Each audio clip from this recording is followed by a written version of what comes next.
If you've ever eaten the marshmallow-clad cereal called Lucky Charms, then you're probably familiar with the different shapes of each of those marshmallows as well. And if you're like me, you probably rushed around the real cereal to get the marshmallows first.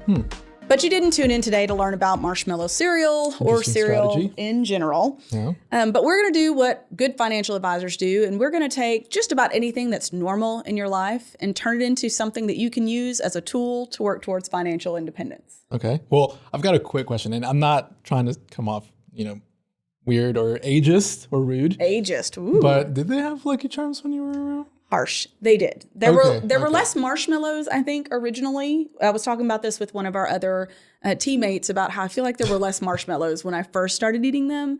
But yes, we did have fancy cereals. We didn't just eat cornflakes. Okay. Yeah, I'm just wondering because, to me, it kind of seems like they haven't really transformed or come up with really that many new ideas as far as cereal goes. But there's not many new ideas in the world in general. We just like to spruce them up and make them look new so we can pretend like they're new, I think. I guess so. Maybe that's ageist of me. Who knows? But with that in mind, we are going to take the different shapes to try to help you remember, kind of use them as symbols for different things that you need to do or work towards if you're building towards financial independence. So we're going to start with the heart, because I feel like everything starts with the heart, because from your heart comes your thoughts, from your thoughts comes your words, from your words, your actions, all of that. I think I saw, like a little billboard at school that said something like that. Yeah. So we want you to check your motivations. What is your why? What is the why that makes you work towards that goal? So if financial independence is your goal, what's your why? Because your why may not be big enough if you're struggling to make that progress, or your why may not be defined. Right. So how does that help you as far as giving you, the place to go? Because, I think for a lot of people, it can be kind of nebulous. So we want folks to have a clear picture, right? Yes. I think the first step is to identify what financial independence means for you. And this is actually a bit of an exercise we're doing as a team at GenWealth too, asking each employee to define what financial independence is to them. Because at different life stages, it may mean different things. Many people think of retirement, but they don't think about all the different steps along the way that also indicate they are working towards that as well. Yeah. Yeah, I think, or at least I'd like to think that at every stage of life, you can enjoy some level of financial independence, right? Yes. And that we've got a way or a vision of what that financial independence looks like in our 20s and our 30s. It keeps changing, but we are seeking to obtain a certain level of it, at each stage. I think if your only goal is retirement and you're in your 40s like me, I think I just outed myself. Anyway, if your only goal is retirement, then you can't really experience success along the way if that's the only goal you're chasing. So defining financial independence also means defining different landmarks along that path. And so that's where your why comes into. Okay. So that's your heart. Yeah. So I'm guessing the landmarks might be your stars? There you go. So the star shape, right? What have stars meant for generations for sailors? They have been the map. When they were out on the open sea, they had to understand where each of those constellations was to know where they were in reference to the planet. Yeah. The star, to me, is the plan. Okay. It's what tells you if you're on track. It's your on paper, on purpose, written financial plan. And if you don't have something to guide you along your path to financial independence, then how do you know you're even on track? Yeah. I know for a lot of people, they tend to say, okay, well, I've got this stock or this bond or, this investment in my 401k, or, they'll sometimes might even reference a specific account, right? Like, oh, I've got a Roth IRA for that. And kind of like if that was their plan, but I don't know, is that really a plan? That's something we talk a lot about, that products aren't plans. Products help you work towards your plan, but just like your car is not your total transportation, it has to have gas. It has to have fuel. The people you put in there with you might make a difference depending on your goal. So yes, those accounts, those investments, they're pieces of your plan, but they are not a plan in and of themselves. Yeah, that makes sense.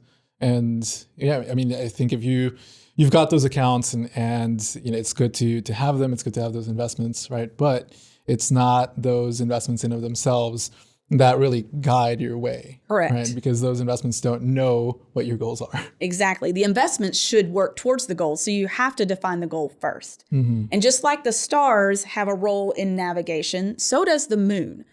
I always used to love going for walks at night, especially when the moon is really bright. It's just really beautiful to me. And the moon provides just enough light for you to be able to see on good nights, right? Yeah.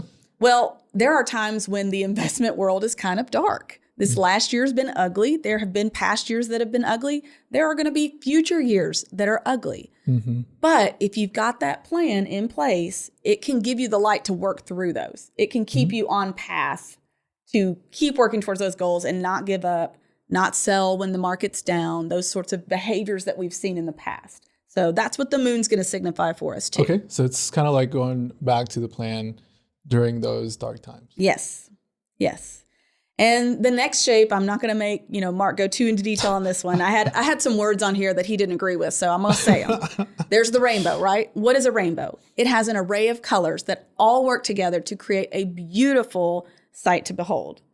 I know you didn't want to say those words, so I'll say them for you. Okay. You're so poetic. But just like your portfolio, just like your plan, it has to be well diversified. There have to be different pieces that work together in that puzzle to create what you want to create, what you want to see in your future. So that's the sight to behold is where you're trying to get. But you can't just rely on investments. You can't just rely on insurance or just rely on a good paying job. You've got to have all those different pieces working together to get you to your goal. Right. Yeah. So in kind of like you said, in the rainbow, you've got kind of this beautiful balance of these different colors that work together. Right. So in terms of your plan, your plan should be a way or a guide that shows you how to invest within those accounts, in order to work towards your goals. And within those accounts, you want to make sure that you are well diversified, right? And this means it's going to mean different things, depending on which stage you are in your path. But generally, as you're building your portfolio, you want to start increasing, that level of diversification, because as we have those difficult years, those dark times in the market, the ability to diversify and have multiple strategies, right, that are working for you only increase your odds of a better return, or at least lowering volatility. Because again, it's kind of like we talk about a mutual fund being kind of like a pie, right? That you've got multiple flavors in there, multiple companies in a mutual fund, so that if one of them goes bad, the entire portfolio doesn't go bad, right? Correct. More opportunities to, again, have a better return. Yes, in your portfolio, this is important. Also, in your plan, this is important. When we get into retirement planning, we use this bucketing strategy where funds that you need earlier in your retirement are invested very differently from funds that you need long term, because they have different volatility kind of thresholds that they can absorb. It's the same even when you're earlier in your investment career or in your journey. You don't need every dollar invested the same. There has to be purpose to those dollars, and they need to be invested according to that. And then outside of just your investments, you need diversification in your income resources. You need to think outside the box sometimes. If you're trying to pay off debt early, maybe you need to look at diversifying your income. Right. If you're working towards trying to build savings, maybe there's some changes that need to be made in your spending habits. That diversification can reach outside of that. And by the way, just like when there's rain, you got to have an umbrella. Do you have insurance coverage that is preparing the rest of your stuff to win too? Because life happens. So when we talk about diversification, it's not just your investments, which is really important. It's also your life and your financials in general. Yeah, that's a great point. And as kind of talking about diversifying, the next little piece, the marshmallows that we're talking about, is the pot of gold. And that would be kind of the final destination that you see yourself heading for, right? That's the reward at the end of the rainbow, at least in the lore of all of this, right? So what does that look like for you? You've got to have that destination figured out when you're creating your plan. But you also have to stay the course. If you're chasing that pot of gold and you just give up because something, gets in the way, then you're less likely to meet that goal.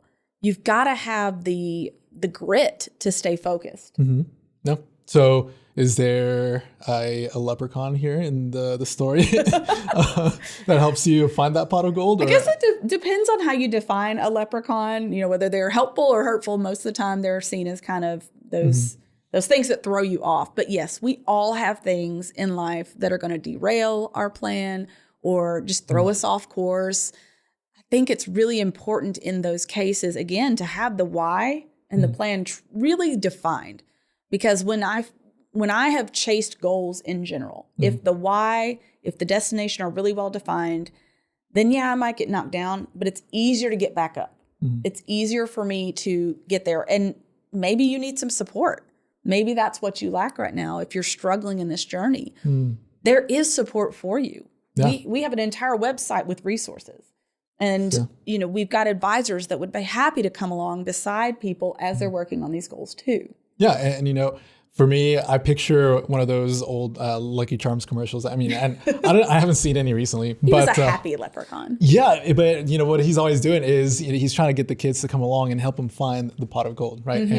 And so he kind of instructs, or at least acts kind of a bit of a guide, and so a guide in that sense. So yeah, I was thinking, in that sense, maybe if you need help along the way, along those dark times, and something that can be added to that plan is, having the wisdom of a financial professional along the way to bounce ideas off of somebody who's done this before. And then there's the green clover, the last marshmallow that we're going to talk about. I know I missed a couple. Don't hate me. Again, they've added a ton and we only have so much time. But the clover really reminded me of cultivating. When you are trying to cultivate plants, it requires a lot of time, dedication, education. I will say I've tried to grow things before and realized I had no clue what I was doing. Apparently, I tend to overwater plants and kill them. But that's for another episode. You would think that would just make them grow faster. I thought so too.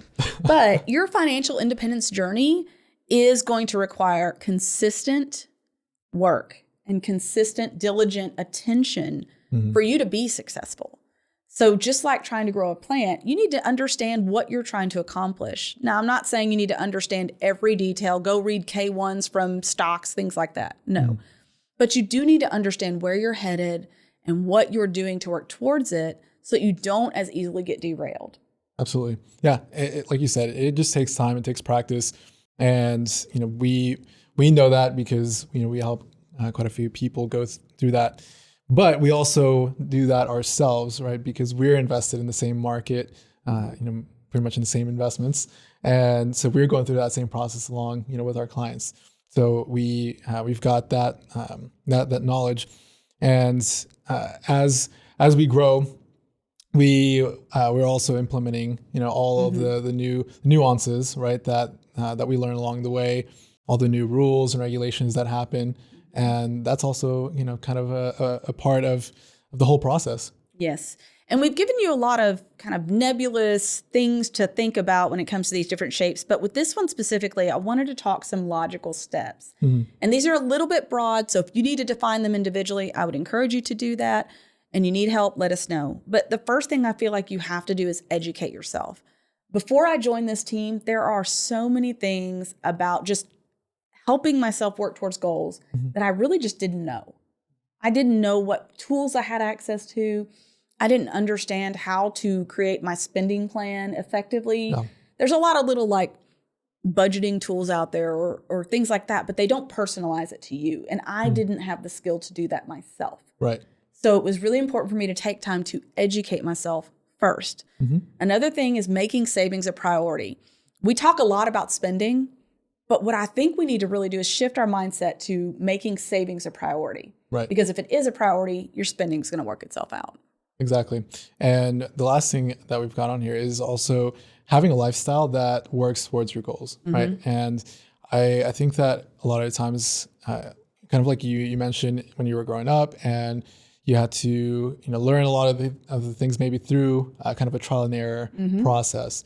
right? And I think that that's the same for a lot of our listeners, a lot of people that we know, because as they grow, they just know kind of what they want to buy in the moment, and kind of that instant gratification mentality, right? So when you're not accustomed to using your finances towards your goals, then you can kind of just get caught up in the moment.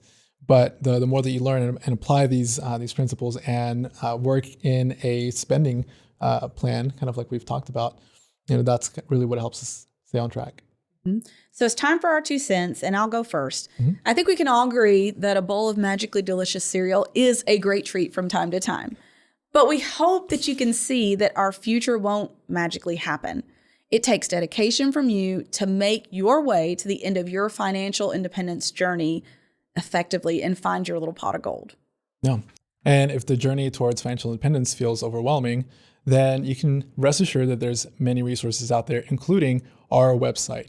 So we've got our podcast, we've got some webinars on there that we've got for you. And we'd love to also sit down and have just a one-on-one conversation with you, learn more about your situation. That way we can provide more custom tailored advice for you as well. Thank you so much for joining us on Talking Sense today. Don't forget to like and subscribe so you can catch all our future episodes too. Thanks for listening to Talking Sense. And if you like what you hear, make sure and subscribe to the podcast to get all the newest episodes. The Jim Wealth team is available to you 24/7 at info@getreadyforthefuture.com, or you can call our offices at 866-653-PLAN. That's 866-653-7526. And while we like to have fun here, we're also financial advisors, and that means disclosures. You should personally consult a financial advisor before making any investment, and no strategy can assure success. Jim Wealth Financial Advisors is an Arkansas registered investment advisor with securities offered through LPL Financial, member FINRA SIPC.